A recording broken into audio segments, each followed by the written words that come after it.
인생은 마치 장기판과 같습니다. 어떤 말은 화려하게 움직이고 어떤 말은 조용히 제자리를 지키죠. 하지만 가장 힘 있는 말이 누군지는 끝나봐야 아는 법이지요. 강남의 반짝이는 대기업 본사. 혹시 그 안에서 벌어지는 숨겨진 이야기 들어보신 적 있으십니까? 저 노숙자 당장 내보내. 여기 본사 이미지 망치잖아. 70대로 보이는 한 노인 낡은 외투에 쇼핑카트를 끌고 대기업 로비에 들어섭니다. 직원들은 수군거리고 경비는 거칠게 그를 밀어냅니다. 나가세요. 안 나가면 당장 경찰 부릅니다. 그런데 바로 그때 노인의 주머니에서 꺼낸 한 통의 전화. 나다. 지금 내가 있는 이 건물 좀 흔들어봐. 단 한마디에 빌딩이 뒤흔들립니다. 서울 강남 미진그룹 본사 빌딩은 햇빛을 받아 유리창이 눈부시게 빛났습니다. 로비에는 출근하는 직원들의 발소리와 인사하는 목소리들이 분주하게 울려 퍼졌죠. 비서들은 아침 회의 준비로 바쁘게 움직이고 로비에 놓인 대형 스크린에는 오늘의 주가 동향과 회사 소식이 흘러나왔습니다. 그날은 평소와 다를 것 없는 월요일 아침이었습니다. 그때였어요. 유리문이 천천히 열리며 한 노숙자가 들어왔습니다. 헝클어진 회색 수염과 낡은 외투, 머리에는 털이 빠진 모자를 깊숙이 눌러 쓴 모습이었습니다. 78살로 보이는 그 남자의 손에는 작은 쇼핑카트가 들려 있었고 냄새가 나는지 주변 사람들이 슬쩍 거리를 두었죠. 저기, 저 사람 뭐지? 어떻게 들어온 거야? 경비 어디 갔어? 수군거림이 로비를 채웠습니다. 리셉션 직원이 당황한 표정으로 전화기를 들었어요. 노숙자는 그런 시선에 아랑곳하지 않고 천천히 로비 중앙으로 걸어갔습니다. 그의 주름진 얼굴에는 이상하게도 당당함이 묻어났고 흐린 눈동자에는 이 건물을 속속들이 알고 있는 듯한 익숙함이 담겨 있었습니다. 여기 많이 바뀌었구나. 노숙자가 중얼거렸습니다. 그의 목소리는 거칠었지만 왠지 모를 품위가 느껴졌어요. 사람들의 시선이 집중되는 가운데 검은 정장을 입은 남자가 2명의 경비원을 대동하고 빠른 걸음으로 다가왔습니다. 보안팀장 김경호였죠. 45살의 김경호는 10년 넘게 이 건물의 보안을 책임져 왔고 철저한 규율로 유명했습니다. 그의 얼굴은 이미 불쾌함으로 굳어 있었어요. 선생님, 여긴 아무나 들어올 수 있는 곳이 아닙니다. 김경호의 말투는 공손했지만 눈빛은 차가웠습니다. 밖으로 나가주시겠어요? 노숙자는 고개를 들어 천장의 샹들리에를 바라보았습니다. 저기 예전엔 다른 거였는데 선생님 말씀 안 들리세요? 여기는 미진그룹 본사입니다. 용무가 없으시면 나가셔야죠. 김경호의 목소리가 한 톤 높아졌습니다. 그 순간이었어요. 엘리베이터에서 내린 한 여성이 상황을 보고 천천히 다가왔습니다. 이서윤, 28살의 신입사원이었죠. 서윤은 경비원들과 노숙자 사이에 조심스럽게 끼어들었습니다. 저 괜찮으세요? 서윤이 노숙자에게 물었어요. 노숙자 최만석은 잠시 서윤의 얼굴을 바라보았습니다. 그의 눈에 스치는 감정은 복잡했습니다. 그러나 말을 하기도 전에 김경호가 서윤의 팔을 잡아당겼습니다. 이서윤 씨, 비키세요. 업무에 방해됩니다. 김경호의 말투에는 위협이 담겨 있었습니다. 주변의 모든 사람들이 지켜보고 있었죠. 최만석은 한숨을 내쉬며 고개를 숙였습니다. 잠깐만요. 여기 한 사람만 좀 나가십시오. 안 나가시면 경찰을 부르겠습니다. 김경호는 손짓으로 경비원들에게 신호를 보냈습니다. 2명의 경비원이 최만석의 양팔을 붙잡았어요. 이제 돌이킬 수 없는 순간이 찾아왔습니다. 최만석은 경비원들에게 이끌려 로비를 향해 걸어갔습니다. 그의 발걸음은 무거웠고 낡은 신발이 대리석 바닥에 끌리는 소리가 로비에 울렸습니다. 주변 직원들은 수군거리며 이 광경을 지켜보았죠. 30년 전 바로 이 자리에서 최만석은 이 회사의 첫 번째 빌딩 테이프 커팅을 했었습니다. 그 기억이 머릿속을 스쳐 지나갔지만 최만석은 아무 말도 하지 않았어요. 서둘러 주세요. 김경호가 최만석의 등을 밀며 재촉했습니다. 서윤은 이 모습을 지켜보며 입술을 깨물었습니다. 입사한 지 석 달, 아직 회사의 위계 질서에 완전히 적응하지 못한 서윤은 이런 상황이 불편했습니다. 그녀는 주변의 시선을 의식하면서도 급히 자판기로 뛰어가 물병을 하나 샀어요. 저기 잠시만요. 서윤이 외치며 앞으로 나섰습니다. 김경호가 불쾌한 표정으로 돌아봤습니다. 뭐 하는 겁니까? 이거라도 드시라고 서윤은 떨리는 손으로 물병을 최만석에게 내밀었습니다. 최만석의 눈이 잠시 빛났습니다. 그는 서윤의 이름표를 바라보며 희미하게 웃었어요. 고맙소. 이서윤 씨. 최만석의 거친 목소리에 담긴 진심이 서윤의 가슴을 찔렀습니다. 어떻게 자신의 이름을 알고 있는지 의아했지만 서윤은 그저 공손히 고개를 숙였죠. 김경호는 눈썹을 찌푸리며 최만석을 밖으로 밀어냈습니다. 이런 사람한테 친절 베풀 필요 없습니다. 다음부턴 이런 일에 끼어들지 마세요. 유리문이 닫히고 최만석은 건물 밖 차가운 공기 속에 홀로 서 있게 되었습니다. 아침 출근길에 바쁜 인파가 그를 스쳐 지나갔고 아무도 그에게 관심을 두지 않았어요. 최만석은 천천히 걸음을 옮겨 건물 앞 벤치에 앉았습니다. 그의 눈에는 슬픔과 체념, 그리고 무언가 결심한 듯한 빛이 어렸습니다. 최만석은 낡은 쇼핑카트에서 피처폰을 꺼냈습니다. 20년은 된 구형 폴더폰이었죠. 그것은 그가 가진 몇 안 되는 물건 중 유일하게 깨끗하게 관리된 것이었습니다. 최만석은 잠시 망설이다가 숫자 2를 눌렀습니다. 단축번호였어요. 전화가 연결되기를 기다리는 동안 최만석의 시선은 건물 맨 위층으로 향했습니다. 40층 창업자 회장실이 있는 곳이었죠. 그 자리에는 지금 누가 앉아 있을까 최만석은 생각했습니다. 여보세요?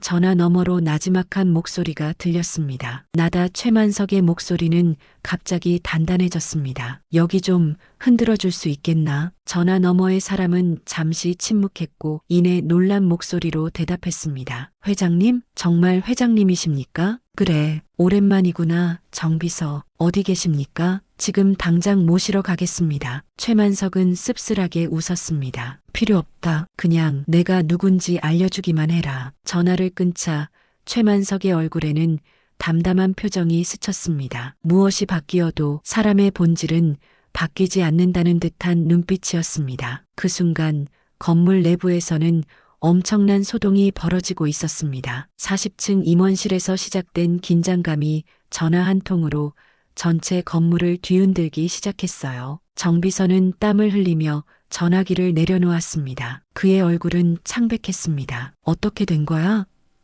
옆에 있던 비서가 물었습니다. 정비서는 깊은 숨을 내쉬었습니다. 창업자 회장님께서 돌아오셨어. 이 말 한마디가 40층에서 시작하여 39층, 38층으로 그리고 곧 모든 층으로 퍼져나갔습니다. 최만석, 미진그룹을 세운 전설적인 인물, 10년 전 은퇴 후 사라져 어디에 있는지 아무도 몰랐던 그 사람이 돌아왔다는 소식이었어요. 그리고 더 충격적인 사실은 그가 바로 방금 전 보안팀에 의해 쫓겨난 그 노숙자라는 것이었습니다. 건물 정문 앞으로 검은색 리무진 세 대가 급하게 도착했습니다. 운전석에서 내린 기사들은 뒷문을 열며 비상등을 켜둔 채 긴장된 표정이었습니다. 가장 먼저 내린 사람은 미진그룹의 현 대표이사 최준혁이었습니다. 62살의 최준혁은 창업자 최만석의 아들이자 이 회사를 20년간 이끌어온 인물이었어요. 최준혁의 뒤로는 임원들이 연이어 내렸고 모두 다급한 걸음으로 건물을 향했습니다. 정확한 상황 파악됐나? 최준혁이 옆에 선 비서에게 물었습니다. 네, 정 비서의 증언에 따르면 확실히 회장님이 맞다고 합니다. 회장님 전용 번호로 직접 전화가 왔고 목소리도 확인했습니다. 최준혁은 심호흡을 했습니다. 10년 전 아버지 최만석은 모든 직책을 내려놓고 홀연히 사라졌습니다. 연락처도 거처도 남기지 않았죠. 뉴스에서는 온갖 추측이 난무했고 주가는 출렁였습니다. 하지만 회사는 최준혁의 지휘 아래 안정을 찾았고 이제는 더 큰 기업으로 성장했습니다. 그리고 오늘 그토록 찾던 아버지가 노숙자 모습으로 나타났다니 최준혁의 마음은 복잡했습니다. 로비로 들어서자마자 최준혁은 모든 임직원들을 향해 지시했습니다. 지금 즉시 보안팀장을 내 사무실로 불러올리고 CCTV 영상을 준비해 주세요. 아버지께서 계신 곳을 찾아야 합니다. 사무실은 이미 혼란에 빠져 있었습니다. 소문은 빠르게 퍼졌고 직원들은 자신들이 방금 전 목격한 노숙자가 전설적인 창업자라는 사실에 충격을 받았습니다. 서로 눈빛을 교환하며 불안과 당혹감이 가득한 표정들이었어요. 어떻게 그런 일이, 저는 뭐라고 인사도 못 드렸어요. 방금 전에 그분이셨다고요? 아무도 알아보지 못했는데 김 팀장이 쫓아냈다면서요? 어쩌죠? 서윤은 자리에 앉아 손을 떨고 있었습니다. 방금 전 물병을 건넸던 노숙자가 미진그룹의 창업자였다니. 회사 입구에 걸려있는 초상화 속 그 위험 있는 인물이 지금 초라한 노숙자의 모습으로 돌아왔다는 게 믿기지 않았습니다. 하지만 서윤의 마음 한구석에서는 작은 위안이 일었습니다. 적어도 자신은 그를 인간적으로 대했으니까요. 40층 대표이사실, 김경호는 다리가 후들거리는 것을 느꼈습니다. CCTV 영상이 큰 스크린에 재생되고 있었습니다. 로비에 들어서는 노숙자, 그를 쫓아내는 장면이 선명하게 보였어요. 김경호의 얼굴은 창백했고 이마에는 식은땀이 맺혔습니다. 누가 내 아버지를 쫓아냈다고? 최준혁의 목소리는 차갑게 가라앉아 있었습니다. 김경호는 말문이 막혔습니다. 대표님, 저는 정말 몰랐습니다. 그저 보안 규정에 따라 내 아버지가 이 건물에 들어올 자격이 없다고 판단했나? 최준혁의 질문에는 분노가 실려 있었습니다. 주변의 임원들도 고개를 숙였습니다. 누구도 이런 상황을 예상하지 못했고 누구도 노숙자 같은 모습의 최만석을 알아보지 못했다는 사실이 더욱 부끄러웠죠. 영상을 좀 더 보여주세요. 최준혁이 지시했습니다. CCTV 화면은 계속 재생되었고 서윤이 물병을 건네는 장면이 나왔습니다. 저 직원은 누구지? 신입사원 이서윤입니다. 경영지원팀에 배치된 지 석 달 됐습니다. 인사팀장이 대답했습니다. 최준혁은 잠시 생각에 잠겼습니다. 이서윤 씨를 올려보내세요. 그리고 아버지를 찾아야 합니다. 지금 당장. 건물 바깥. 최만석은 여전히 벤치에 앉아 있었습니다. 그의 앞으로 사람들이 분주하게 오가고 있었지만 아무도 그가 누구인지 알아보지 못했습니다. 최만석은 옛 시간 속으로 돌아간 듯한 기분이었습니다. 이 자리에서 처음 회사를 세웠을 때 아무도 그를 믿지 않았죠. 그때도 그는 초라한 모습이었습니다. 하지만 사람을 믿고 꿈을 믿었습니다. 그리고 지금 최만석은 다시 한번 사람을 보고 싶었습니다. 서윤은 40층으로 향하는 엘리베이터 안에서 손을 꼭 쥐었습니다. 모든 시선이 그녀에게 향했고 누군가는 작은 목소리로 속삭였습니다. 저 직원, 유일하게 최 회장님께 친절하게 대한 사람이래. 서윤은 식은땀이 흐르는 것을 느꼈어요. 입사 석 달 만에 대표이사를 직접 만난다는 것 자체가 부담스러웠는데 이런 상황이라니 더욱 긴장될 수밖에 없었습니다. 엘리베이터 문이 열리자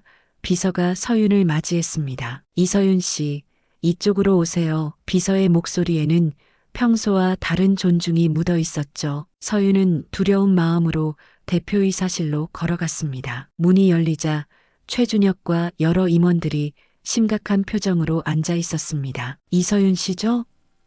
최준혁이 고개를 들며 물었습니다. 네.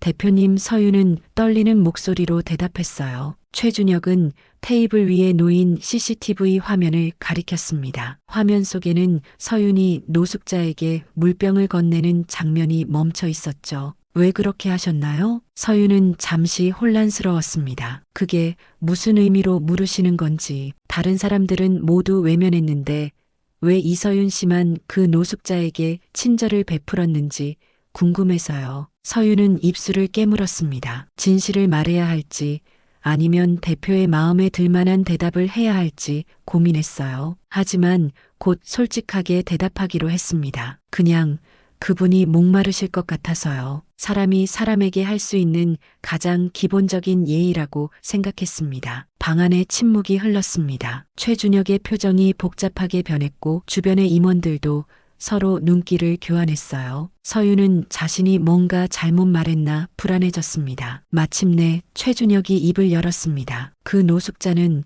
네, 아버지십니다. 이 회사를 창업하신 최만석 회장님이시죠. 서윤의 얼굴이 창백해졌습니다. 이미 소문으로 들었지만 대표의 입에서 직접 확인하니 현실감이 달랐어요. 정말 죄송합니다. 전 정말 몰랐어요. 사과할 필요 없습니다. 최준혁이 고개를 저었습니다. 오히려 고맙습니다. 유일하게 아버지를 사람으로 대해준 직원이니까요. 그 순간 방 안에 전화기가 울렸습니다. 비서가 황급히 전화를 받고 최준혁에게 알렸어요. 대표님, 회장님께서 로비로 돌아오셨습니다. 모든 사람이 자리에서 벌떡 일어났습니다. 최준혁은 깊은 숨을 내쉬었어요. 내려갑시다. 한편 건물 로비에서는 기이한 광경이 펼쳐지고 있었습니다. 최만석이 다시 유리문을 열고 들어섰을 때 마치 시간이 멈춘 듯 했습니다. 아침에 그때와는 달리 이번에는 모든 직원이 그를 알아보았습니다. 누군가 작은 목소리로 회장님이라고 말하자 다른 사람들도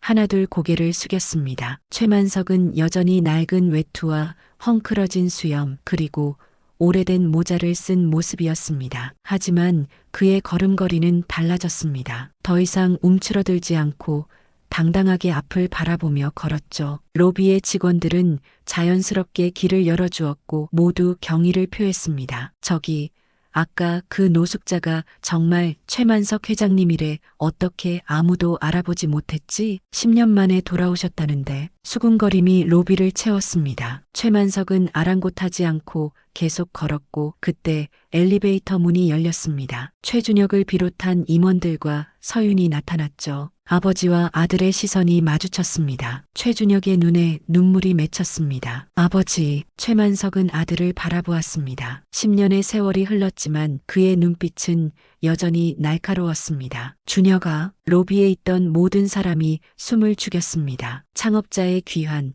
아버지와 아들의 재회, 이것은 미진그룹 역사에 길이 남을 순간이었죠. 하지만 아무도 예상하지 못한 일이 벌어졌습니다. 최만석이 입을 열었거든요. 이 회사에서 사람을 어떻게 대하는지 보고 싶었다. 최만석의 목소리는 조용했지만 모두가 들을 수 있을 만큼 또렷했습니다. 결과는 실망스럽구나. 최만석의 말에 로비 전체가 얼어붙었습니다. 직원들은 어색한 눈빛을 교환했고 임원들의 얼굴에는 당혹감이 역력했습니다. 최준혁은 아버지에게 다가가려 했지만 최만석은 고개를 저으며 그를 막았어요. 회의실로 가자 최만석이 말했습니다. 10년 동안 소식이 끊겼던 그의 말 한마디에 회사가 움직이기 시작했습니다. 비서들은 황급히 대회의실을 준비했고 임원들은 긴장된 표정으로 뒤를 따랐죠. 서윤은 그대로 로비에 서 있었습니다. 이제 자신의 역할은 끝났다고 생각했기 때문이었어요. 그때 최만석이 돌아보며 물었습니다. 이서윤 씨도 함께 오게. 서윤의 눈이 커졌습니다. 주변의 시선이 일제히 그녀에게 쏠렸고 몇몇 사람들의 표정에는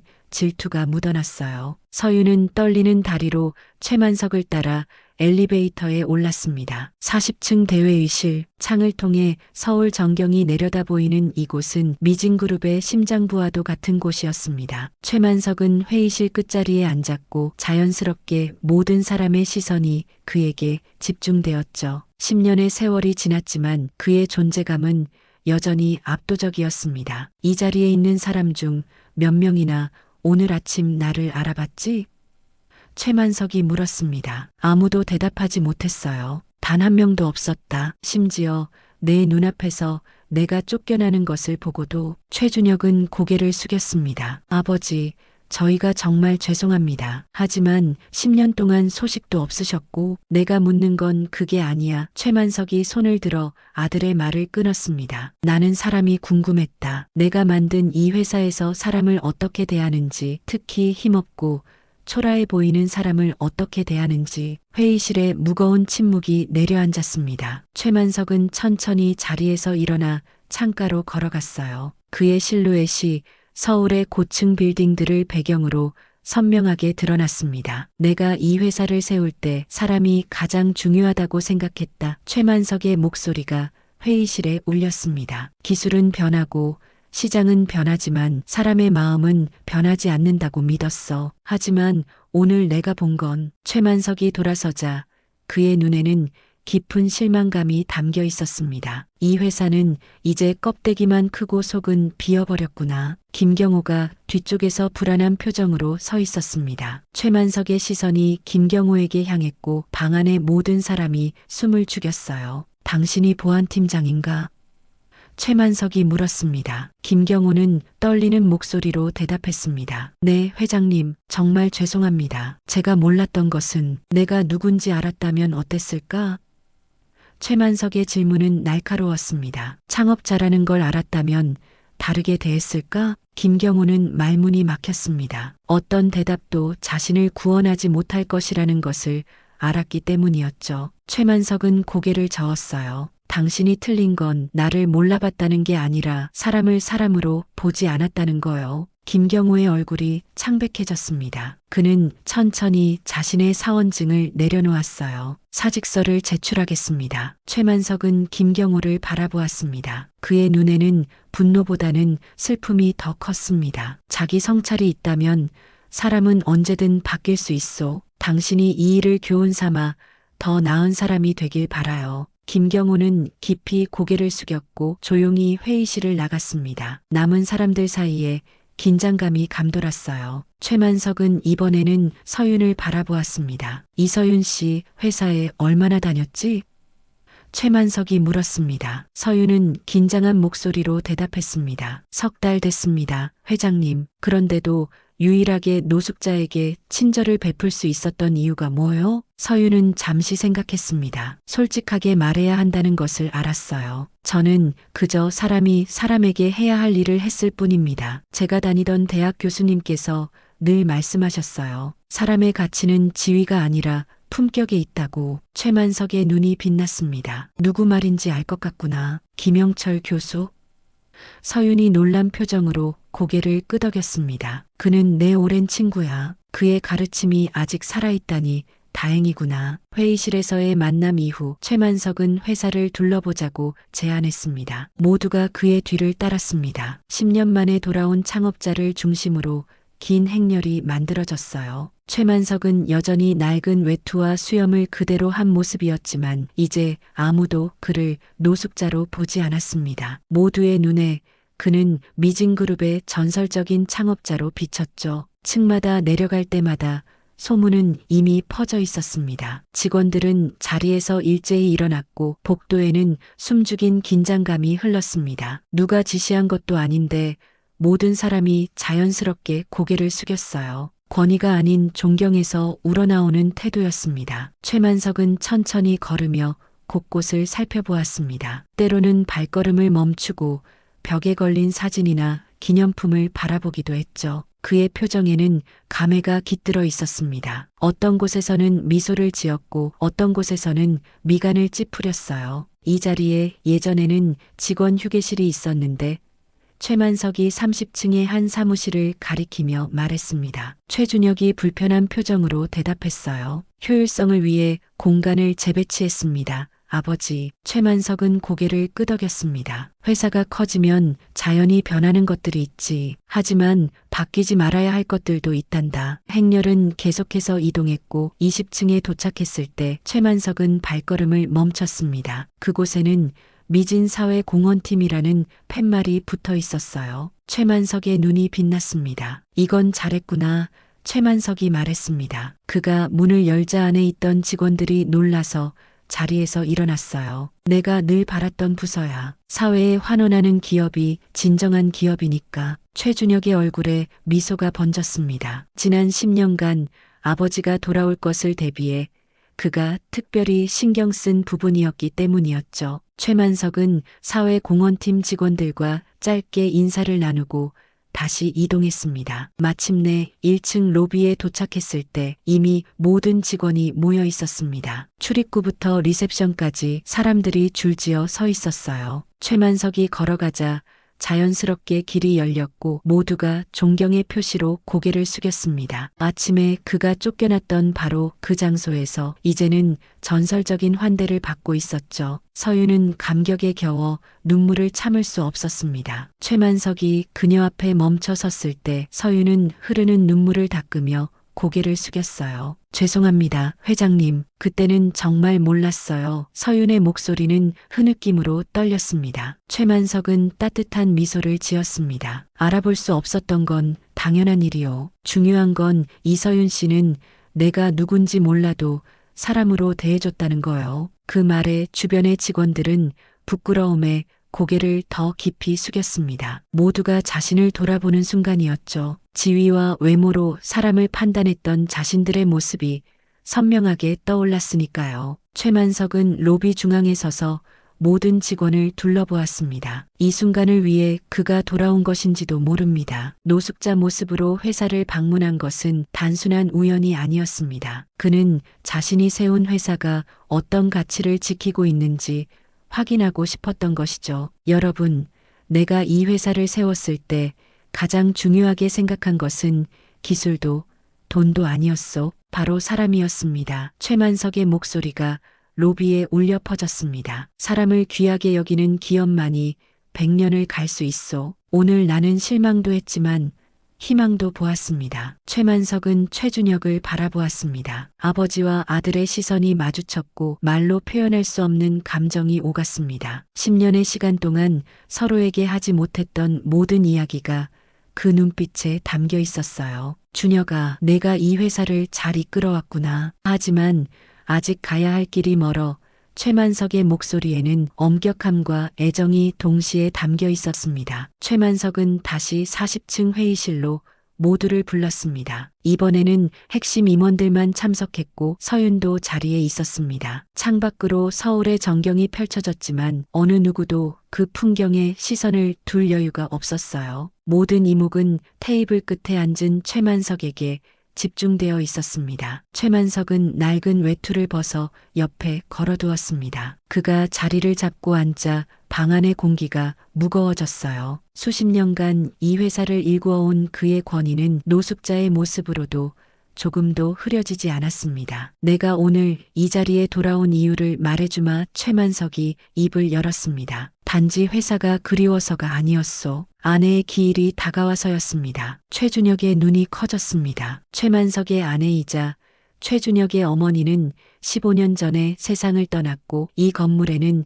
그녀를 기리는 작은 기념관이 있었죠. 최만석이 홀연히 사라진 것도 아내를 잃은 슬픔 때문이라는 소문이 있었습니다. 난 그저 내 아내가 마지막으로 일했던 곳을 보고 싶었을 뿐이요. 그런데 내가 본 것은 초라한 노숙자를 인간 취급하지 않는 회사였어. 최만석의 목소리에는 깊은 실망감이 묻어났습니다. 최준혁은 아버지의 말에 고개를 떨구었습니다. 자신이 이끌어온 회사가 겉으로는 커졌지만 내면의 가치는 잃어버렸다는 사실이 부끄러웠어요. 정말 죄송합니다, 아버지. 제가 부족했습니다. 최만석은 아들을 날카롭게 바라보았습니다. 기업은 기술로 크는 게 아니다. 사람을 무시하면 그게 곧 무너지는 거다. 그 말에 회의실 안의 모든 임원들이 숨을 죽였습니다. 그것은 단순한 훈계가 아니라 미진그룹의 핵심 철학이자 최만석이 평생 지켜온 신념이었습니다. 하지만 그들은 그 가치를 잊고 살았던 것이죠. 오늘 아침 우리 회사의 모든 임원과 직원들 중에서 단 한 사람만이 진정한 미진인의 자세를 보여주었소. 최만석의 시선이 서윤에게 향했습니다. 이서윤 씨, 당신은 석 달 동안 미진그룹의 본질을 가장 잘 이해한 사람이요. 서윤은 당황하여 얼굴이 붉어졌습니다. 모든 고위 임원들이 자신을 바라보는 시선이 느껴졌지만 그 안에 질투나 불만은 없었어요. 오히려 진심 어린 부끄러움과 반성이 담겨 있었습니다. 회장님, 저는 그저 서윤이 말을 이으려 했지만 최만석이 손을 들어 그녀를 멈추게 했습니다. 겸손함도 미덕이지만 자신의 가치를 알아야 합니다. 나는 이서윤 씨를 새로운 사회공헌팀 팀장으로 임명하겠소. 최만석의 선언에 회의실이 술렁였습니다. 최준혁이 놀란 표정으로 물었습니다. 아버지, 신입사원을 바로 팀장으로요? 왜, 문제라도 있나? 최만석의 시선이 날카로워졌어요. 회사의 가치를 가장 잘 이해하는 사람이 적임자 아닌가? 학벌이나 경력보다 중요한 것은 인간됨이요. 이서윤 씨는 그 자질을 이미 증명했소. 최준혁은 더 이상 반박하지 않았습니다. 임원들도 고개를 끄덕였죠. 그들도 알고 있었습니다. 오늘 일어난 일이 단순한 해프닝이 아니라 회사의 방향을 바로잡는 중요한 전환점이라는 것을 김경호 씨의 사직서는 수리하지 마시오 최만석이 덧붙였습니다. 그에게 새로운 기회를 주게. 사람은 실수를 통해 배우는 법이니까. 그 말에 임원들은 놀란 표정을 감추지 못했습니다. 창업자가 자신을 쫓아낸 사람을 용서하는 모습은 예상하지 못했던 일이었어요. 하지만 이것이야말로 최만석의 리더십이었습니다. 엄격하지만 자비로운 원칙을 지키되 사람을 포기하지 않는 리더십이었죠. 김경호 씨에게는 다른 임무를 맡기겠소. 직원 복지 담당으로 보내게. 가장 낮은 직급부터 시작해서 모든 직원의 목소리를 듣게 하시오. 최만석의 목소리에는 지혜가 담겨 있었습니다. 최준혁은 깊이 고개를 숙였습니다. 아버지 말씀대로 하겠습니다. 회의가 끝나고 최만석은 모두에게 잠시 자리를 비워달라고 요청했습니다. 회의실에 홀로 남은 그는 창가에 서서 서울의 풍경을 바라보았어요. 10년 만에 돌아온 도시는 더 높은 빌딩들로 채워져 있었고 그 속에서 미진그룹의 본사 건물도 한층 더 웅장해졌죠. 하지만 최만석의 마음속에는 이 모든 물리적 성장보다 더 중요한 것이 있었습니다. 1시간 후 회의실 문이 열리고 최준혁이 들어왔습니다. 아버지와 아들은 잠시 말없이 서로를 바라보았어요. 10년의 세월이 만든 거리감이 느껴졌지만 그럼에도 불구하고 그들 사이에는 끊을 수 없는 유대가 있었습니다. 아버지, 이사회에서 회장직 복귀를 만장일치로 결정했습니다. 최준혁이 공손하게 말했어요. 모든 준비가 되어 있습니다. 최만석은 미소를 지었습니다. 그것은 거절의 미소였죠. 고맙지만 난 돌아올 생각이 없다. 최준혁의 얼굴에 당혹감이 스쳤습니다. 하지만 아버지, 회사는 아버지를 필요로 합니다. 다들 아버지의 복귀를 기다리고 있어요. 준혁아, 내 시간은 이미 지났어. 최만석의 목소리는 단호했습니다. 이제는 너희 세대가 이끌어갈 차례야. 나는 그저 가치를 상기시키러 온 것뿐이었소. 최준혁은 아버지의 결심이 확고하다는 것을 알 수 있었습니다. 그는 고개를 숙였어요. 아버지가 하시는 말씀은 이해합니다. 하지만 적어도 당분간은 회사에 머물러 주시면 안 될까요? 직원들에게 큰 힘이 될 겁니다. 최만석은 고개를 저었습니다. 집으로 돌아가야겠다. 내 집은 이제 이곳이 아니야. 아버지, 10년 동안 어디에 계셨던 건가요? 최준혁이 조심스럽게 물었어요. 최만석의 눈에 따뜻한 빛이 어렸습니다. 세상 곳곳을 다녔지. 돈과 명예 없이 그저 평범한 사람으로서 살아보고 싶었단다. 그 과정에서 많은 것을 배웠소. 그때 비서가 문을 두드렸습니다. 대표님, 기자들이 로비에 모여 있습니다. 회장님의 귀한 소식이 퍼졌나 봅니다. 최만석은 한숨을 내쉬었어요. 그의 예상대로였습니다. 창업자의 귀환, 그것도 노숙자 모습으로 쫓겨났다가 돌아온 이야기는 언론이 놓칠 수 없는 소재였죠. 준혁아, 난 이만 가야겠다.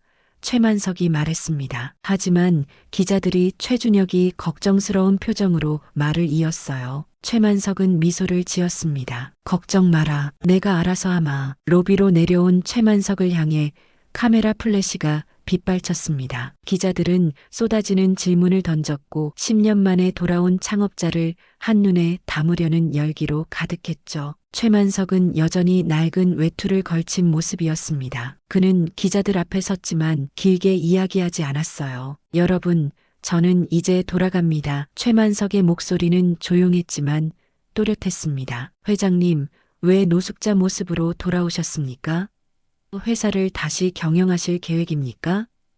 10년 동안 어디에 계셨던 겁니까? 질문이 쏟아졌지만 최만석은 미소만 지었습니다. 여기는 내 집이 아니에요. 이젠 저들이 만든 집이죠. 나는 그저 잠시 들렀을 뿐입니다. 그 말을 남기고 최만석은 천천히 유리문을 향해 걸어갔습니다. 직원들이 그를 배웅하기 위해 길을 만들었고 모두가 존경의 표시로 고개를 숙였어요. 서윤도 로비에 서 있었습니다. 최만석이 그녀 앞에 멈춰 섰어요. 이서윤 씨 기억해요. 진짜 힘은 지위에서 오는 것이 아니라 인간에 대한 존중에서 오는 것이요. 최만석이 나지막이 말했습니다. 서윤은 눈물을 참으며 고개를 끄덕였습니다. 잊지 않겠습니다. 회장님, 최만석은 마지막으로 아들 최준혁을 바라보았습니다. 그들은 말없이 서로를 바라보다가 최준혁이 다가와 아버지를 포옹했어요. 10년 만의 포옹이었습니다. 아버지, 자주 뵐 수 있을까요? 최준혁이 물었습니다. 최만석은 미소를 지었습니다. 이제 찾을 수 있을 거야. 내가 원할 때 언제든지. 최만석은 유리문을 밀고 밖으로 나갔습니다. 기자들이 그를 따라가려 했지만 최준혁의 신호로 경비원들이 그들을 막았어요. 최만석은 자유롭게 거리로 걸어나갔습니다. 그의 발걸음은 가볍고 당당했어요. 해가 저물기 시작한 오후, 최만석은 건물 맞은편 공원 벤치에 앉았습니다. 그곳에서 그는 미진그룹 본사 건물을 바라보았어요. 창문들이 하나둘 불이 켜지기 시작했습니다. 특히 40층 회장실의 불빛이 환하게 빛났죠. 최만석의 시선은 그 불빛에 고정되었습니다. 그곳에는 그의 아내 사진이 걸려 있었어요. 해질녘 노을이 건물 유리창에 반사되어 마치 아내가 미소 짓는 것처럼 보였습니다. 여보, 다녀왔소. 최만석은 속삭였습니다. 우리가 함께 꿈꾸던 회사, 잘 크고 있어요. 조금 길을 잃었지만 다시 찾아갈 거요. 최만석은 천천히 자리에서 일어났습니다. 그는 마지막으로 한 번 더 건물을 올려다보았어요. 노숙자 모습의 최만석, 하지만 그의 눈빛만큼은 세상 어떤 부자보다도 당당했고 평온했습니다. 그는 쇼핑카트를 끌며 천천히 거리로 걸어갔습니다. 그의 뒤로 미진그룹 본사 건물이 저녁 하늘에 우뚝 서 있었어요.